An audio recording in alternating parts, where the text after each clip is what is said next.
રાજકોટ ગ્રામ્ય જિલ્લાના ગોંડલ તાલુકા હદ વિસ્તારમાં સ્ટેટ મોનિટરિંગ સેલ દ્વારા મોટી કાર્યવાહી હાથ ધરવામાં આવી હતી.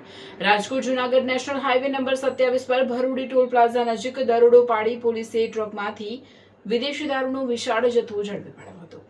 પોલીસે કુલ 1154 બોક્સમાં ભરેલી 41,580 IMFL બોટલો જપ્ત કરી હતી, જેની કિંમત અંદાજે 1,51,00,000 થાય છે.